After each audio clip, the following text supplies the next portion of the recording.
Bismillahirrahmanirrahim. Assalamualaikum warahmatullahi wabarakatuh. Alhamdulillahirabbil alamin. Wa bihi nasta'inu ala umurid dunya waddin. Wassalatu wassalamu ala asyrafil anbiya'i wal mursalin wa ala alihi wa sahbihi tabi'ahum bi ihsanin ila yaumiddin, amma ba'd. Ikhwan sekalian yang dirahmati oleh Allah Subhanahu wa taala, alhamdulillah, pertama kita bersyukur kepada Allah Subhanahu wa taala. Alhamdulillah pada kesempatan kali ini kita bisa sama-sama berkumpul. Kita berharap semoga perkumpulan kita ini diberkahi oleh Allah Subhanahu wa taala dan juga diridhoi oleh Allah Subhanahu wa taala, dan semoga ini adalah pertemuan yang sebagai pengerat ikatan ukhuwah kita semua, dan semoga Allah Subhanahu wa taala mengumpulkan kita kembali kelak di dalam surga bersama orang-orang kita cintai. Amin ya rabbal alamin. Kawan sekalian yang dirahmati oleh Allah Subhanahu wa taala, di antara kebiasaan Rasulullah SAW, selalu berpaling setiap kali selesai beliau salat. Di antara faedah yang disebutkan oleh para ulama kenapa beliau berpaling setiap kali selesai beliau salat adalah diantaranya beliau bisa melihat sahabat-sahabat beliau, sehingga apabila ada sahabat yang biasa ada kemudian tidak ada, lalu langsung dicari oleh Rasulullah SAW. Artinya kalau sakit ditengok oleh Rasulullah SAW, kalau tidak ada karena ada keperluan, ada kepentingan atau ada sesuatu yang membuat dia tidak bisa datang, maka diusahakan oleh Rasulullah SAW untuk bisa dibantu. Dan inilah kenapa orang-orang munafik dulu di sholat yang gelap, seperti misalnya sholat subuh, kemudian sholat isya, mereka berat untuk datang. Kenapa? Gak kelihatan. Karena Nabi SAW biasa selalu berpaling, kalau seandainya gelap kan gak kelihatan. Nah, ini kenapa mereka biasanya sholatnya di sholat-sholat yang terang saja. Seperti misalnya sholat zuhur, sholat asar, dan sebagian dari mereka sholat maghrib. Nah, ikhwan sekalian yang dirahmati oleh Allah, kebiasaan Rasulullah SAW inilah kebiasaan yang sangat indah sekali, yang seharusnya sebaiknya kita tiru. Kadang ada saudara-saudara kita yang sudah lama tidak pernah kelihatan, ditanya sebaiknya. Alhamdulillah pada kesempatan kali ini anak bertemu dengan orang-orang yang subhanallah lama gak ketemu sama anak. Ada Mas Opan, kemudian juga ada Bang Iswah, Iswah Yudi. Ada banyak sekali yang orang-orang yang dulu pernah bersama dengan kita kemudian baru ketemu sekarang. Nah, bahkan Rasulullah SAW diriwayatkan ketika seorang wanita yang biasa cuman sekedar nyapu masjid, halaman masjid, ketika meninggal para sahabat Rasulullah SAW tidak kasih tahu kepada Rasulullah SAW. Tidak dikasih tahu karena para sahabat tidak mengira Rasulullah SAW tanya tentang wanita tersebut. Tapi ketika wanita tersebut meninggal, kemudian tidak dilihat lama oleh Rasulullah SAW, lalu Rasulullah SAW bertanya, mana fulanah atau wanita yang biasa kita lihat? Lalu kemudian para sahabat memberitakan Rasulullah telah meninggal. Rasulullah SAW pada saat itu sempat marah kepada para sahabatnya, kenapa tidak dikabarkan kepadaku, kata Rasulullah.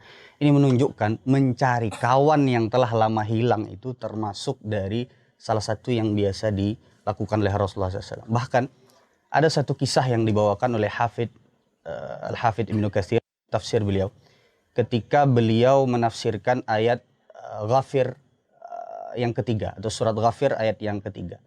Ghafiridz dzambi wa qabilit taubi syadid qabidzit tauli la ilaha illa huwa ilaihil masir. Ayat yang ketiga dalam surat Ghafir. Ada yang menarik dari yang dibawakan oleh Ibnu Katsir pada saat itu ketika beliau menafsirkan ayat ini. Ayatnya kalau antum mau tahu, Ghafiridz dzambi, Allah Subhanahu wa taala Maha Pengampun dari segala macam dosa. Qabilit taubi, Allah Maha menerima taubat. Ghafiridz dzambi wa qabilit taubi, Maha berat azabnya. Dzit-tauli, Allah Subhanahu wa taala Maha memberikan nikmat.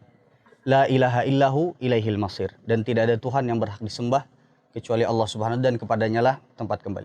Ayat ini ditafsirkan oleh Ibnu Katsir dengan satu riwayat yang pada saat itu dibawakan.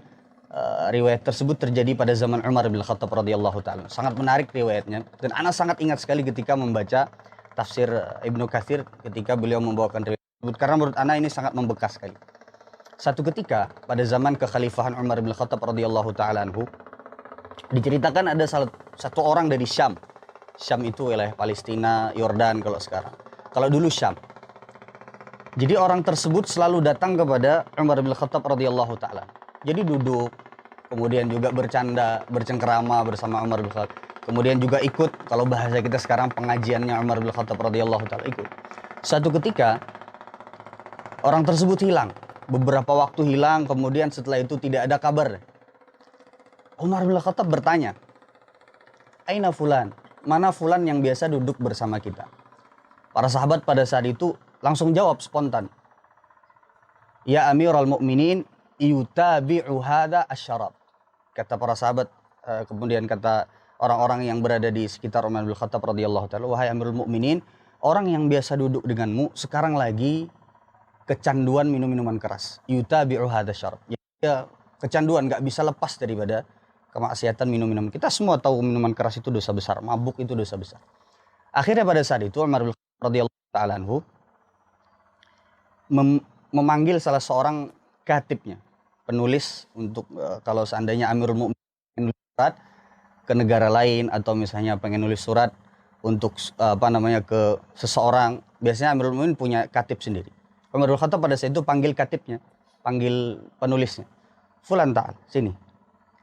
Tulis," kata Umar bin Khattab radhiyallahu taala anhu, "Min Amir, Assalamualaikum warahmatullahi wabarakatuh." Isi suratnya pendek sekali. Assalamualaikum warahmatullahi wabarakatuh. Min Amirul Mukminin Umar bin Khattab radhiyallahu taala anhu, "Fa inni ahmadullah taala ghafiridz dzambi wa qabilit taubil iqabi dzit tauli la ilaha illa huwa ilaihil masir." Cukup ditulis oleh Umar bin Khattab atau disuruh penulisnya menulis ayat ketiga di surat Ghafir ini. Kemudian setelah itu kata Umar bin Khattab, kirim. Jadi pendek sekali suratnya, cuma Assalamualaikum warahmatullahi wabarakatuh min Amirul Mukminin Umar bin Khattab, dari Amirul Mukminin. Bayangkan presiden ngirim surat kepada seorang pemabuk. Dari Amirul Mukminin, dari Umar bin Khattab radhiyallahu taala anhu. Kemudian fa inni ahmadullah taala, sesungguhnya aku memuji Subhanahu wa taala, amma ba'd. Setelah itu ghafiridz dzambi wa qabilit taubi idil iqabi dzit tauli la ilaha illa wa ilaihil masir. Ditulis oleh penulisnya. Kemudian setelah itu kata Umar bin Khattab, sampaikan.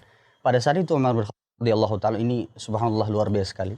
Beliau ketika mengantarkan surat tersebut atau ketika menyuruh untuk mengantarkan surat tersebut, beliau katakan kepada orang-orang yang duduk di sekelilingnya, kata beliau, "Ud'ullaha li akhikum ayyuqbila 'ala Allahi biqalbihi." Doakan saudara kalian yang sedang kita kirimi surat ini. Karena pada saat itu semuanya mendengar bahwasanya si fulan ini sekarang lagi mabuk-mabukan, wahai Amirul Mukminin. Kemudian saya itu kata Umar bin Khattab, doakan saudara kalian yang sedang kita kirimi surat ini, semoga dia bertaubat kepada Allah dan semoga Allah menerima taubatnya. Lalu kemudian setelah itu dikirim. Sampai kepada orang tersebut, dia buka surat. Kaget dia, dari Amirul Mukminin. Bayangin antum dapat surat dari presiden, langsung dari Amirul Mukminin pada saat itu. Dan sekarang kan kalau kita lihat sekarang, negara ya satu negara. Kalau dulu kekhalifahannya Umar bin Khattab itu luas sekali. Ngirim surat kepada seorang pemabuk. Kemudian setelah itu dibaca sama orang tersebut. Dibaca, dia ulang berkali-kali ayat tersebut. Ghafiridz dzambi, Allah Subhanahu wa taala Maha Pengampun. Qabilit taubi, Allah Maha menerima taubat. Syadidil iqabi, Allah sungguh pedih adabnya. Kemudian dzit tauli, Allah yang memberikan nikmat. La ilaha illahu, tidak ada zat yang berhak untuk disembah kecuali hanya Allah saja. Kemudian ilaihil masir, kepadanya lah kita semua akan kembali. Diulang berkali-kali orang, sampai orang tersebut menangis. Kemudian dia bertaubat kepada Allah Subhanahu wa taala karena satu surat tersebut. Kemudian setelah itu, beberapa lama setelah itu, gak berlangsung lama, Allah Subhanahu wa taala wafatkan orang tersebut. Dia meninggal dunia. Sampailah kabar kepada Umar bin Khattab radhiyallahu taala, wahai Amirul Mukminin, alhamdulillah, kita bawa berita gembira. Orang yang kemarin engkau kirimi surat, wahai Amirul Mukminin, dia telah bertaubat fa ahsana islamahu. Kemudian dia telah memperbaiki perbuatannya. Dia betul-betul meninggalkan apa yang saat itu dia lakukan. Kemudian setelah itu dia bertaubat, lalu dia meninggal dalam keadaan setelah dia bertaubat. Umar bin Khattab pada saat itu gembiranya bukan main. Lalu kata Umar bin Khattab radhiyallahu taala, dan ini subhanallah kalimat yang sebenarnya perlu ditulis dengan emas. Kita semua banyak menemukan kawan-kawan lama kita mungkin saat ini sudah tidak lagi ikut pengajian, saat ini mungkin sudah tidak lagi mungkin bersama kita, hilang entah kemana. Kata Umar bin Khattab radhiyallahu taala anhu, hakadha isna'u bi akhikum. beginilah seharusnya kalian buat kepada saudara kalian. Terkhusus kalau seandainya saudara kalian sedang dalam keadaan jatuh, terpuruk, kemudian sedang dalam keadaan kemaksiatan. Kata Umar bin Khattab radhiyallahu taala, "Idza zalla akhukum zallatan." Kalau seandainya ada saudara kalian yang kalian lihat sedang terjatuh dalam kesalahan. Kata Umar bin Khattab radhiyallahu taala, "Fasaddiduhu." Tarik dia. Usahakan untuk supaya buat dia untuk keluar dari kemaksiatannya. Wala takunu a'wanan lisyayatin. Jangan justru kalian menjadi orang-orang yang, kalau bahasa Umar bin Khattab, a'wanan lisyayatin, menjadi pembantu-pembantunya syaitan, pengabdi-pengabdinya syaitan untuk menjerumuskan orang tersebut lebih dalam ke dalam kemaksiatan. Dan inilah yang subhanallah yang mungkin bisa kita cermati bersama, kita resapi bersama, kita renungi bersama. Ada banyak sekali kawan-kawan kita yang lama sekali tidak ketemu dengan kita. Ada banyak sekali kawan-kawan kita yang mungkin saat ini tidak bersama kita lagi. Kita lihat misalnya di media sosialnya, oh sudah berubah penampilannya, oh sudah tidak lagi misalnya istiqamah. Jangan dikomentarin di media sosialnya, akhi afwan akhi, subhanallah ternyata antum saat ini sudah seperti ini. Akhi, kembalilah akhi ke masjid. Bukan begitu caranya. Lihat caranya Umar bin Khattab radhiyallahu ta'ala. Lihat juga bagaimana para sahabat Rasulullah SAW ketika mendengar ada seseorang yang tadi disebutkan sebagai seorang pemabuk, yang kemudian mereka nggak heboh, biasa aja. Bukan biasa aja, bukan berarti meremehkan perbuatan tersebut, enggak. Tapi biasa aja, tapi bersikap yang benar ketika kita mendapati kawan-kawan kita, terkhusus kawan-kawan lama kita, yang seandainya dulu bahkan dia yang ngajakin kita misalnya ke pengajian. Saat ini sudah kita tidak dapati lagi di majelis-majelis ilmu, mungkin sudah tidak kita dapati lagi. Bahkan mungkin sudah kalau di chat pun mungkin balas lagi. Nah, usahakan ikhwan sekalian yang dirahmati oleh Allah Subhanahu wa taala, yang seperti itu banyak.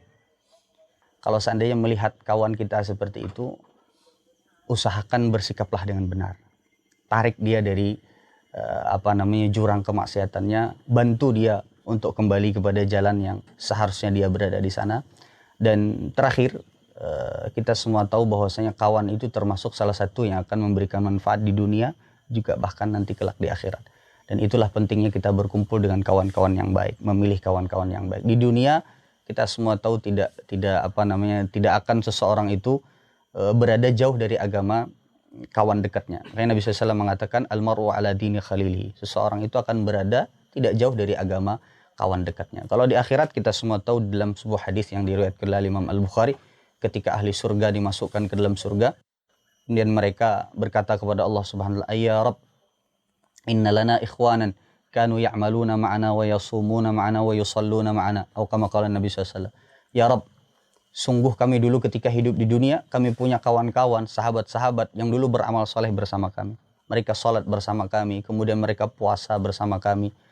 Sekarang ya Rabb, kami ingin mereka berada bersama kami. Artinya seolah-olah ahli surga itu mengatakan kepada Allah, ya Allah, sungguh kebahagiaan kami di surga ini tidak sempurna kecuali bersama kawan-kawan kami yang dulu kami beramal soleh ketika kami hidup di dunia. Akhirnya disuruh sama Allah Subhanahu wa taala, lihat kawan-kawanmu kelak lihat kawan-kawanmu yang hidup bersamamu di dunia, beramal saleh bersamamu di dunia, lihat, cari mereka dalam neraka, kemudian keluarkan mereka kalau seandainya di dalam hati mereka terdapat satu biji dzar. Nah, subhanallah ya kawan sekalian, dalam riwayat tersebut diriwayatkan ada yang sudah tercelup sampai mata kakinya, ada yang sudah tercelup sampai setengah betisnya. Semuanya dikeluarkan oleh sahabat-sahabat mereka yang beramal saleh ketika mereka hidup di dunia. Dan ini pentingnya kita berkawan dengan orang-orang saleh. Tentu saja bijak rasanya kalau seandainya kita berharap ulun kayaknya biar ditarik lawan kawan ulun. Enggak, bukan begitu. Tapi bukan berarti juga kita meremehkan yang namanya kawan saleh. Itu sangat bermanfaat di dunia ataupun juga di akhirat. Ini mungkin yang bisa Anda sampaikan. Kurang lebihnya mohon dimaafkan. Ya, kita tutup dengan doa kafaratul majelis. Subhanakallahumma wa bihamdika asyhadu an la ilaha illa anta astaghfiruka wa atubu ilaik. Assalamualaikum warahmatullahi wabarakatuh. Cabut.